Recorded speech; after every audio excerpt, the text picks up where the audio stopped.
Mabel awoke with a start, forced out of slumber by an uncomfortable heat. She blinked the bleariness from her eyes, lifting her head and instantly looking towards the door, her chest heaving with stuttered breaths. It was still closed. She strained her ears, but she couldn't hear footsteps.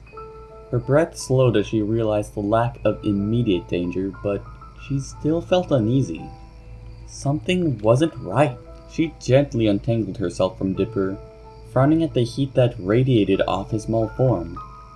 "Oh, not again, Dip," she murmured, bringing her hand to his burning forehead.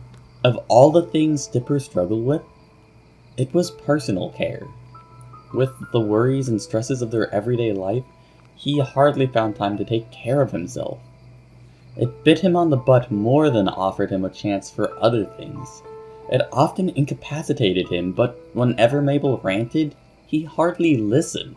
She scooted towards him, rolling up his pant leg and carefully studying the spot where the stitches had been meticulously given by the sweet nurse that smelled like honey.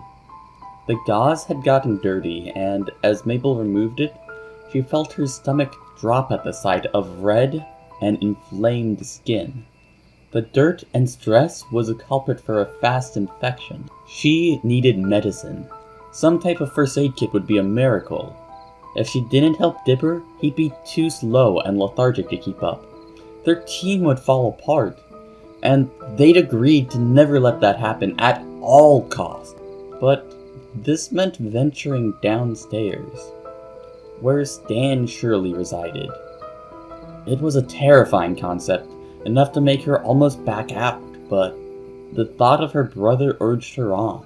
With great effort, she removed her hoodie, one sleeve at a time, trying to ignore the stiffness in her limbs. Her bruises had been treated with ice back at the hospital, but they were still prominent, purple angry spots on her skin. It was a result of attempting to block punches to the face.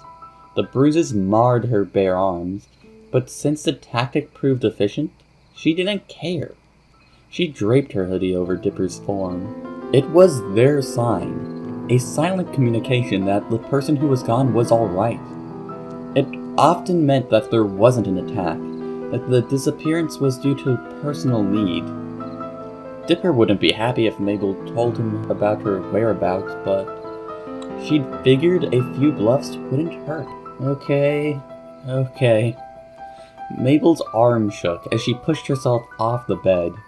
She approached the door, wishing they'd labeled their medical items, such valuable things they'd left hidden under the floorboards back at the old home.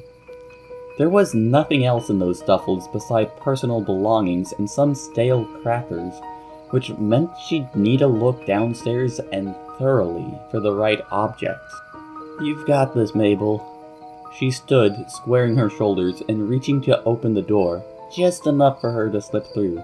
"You've got this." It was almost pitch black on the other side. She looked back to ensure Dipper was still asleep in the bed, before closing the door behind her. End Chapter 2.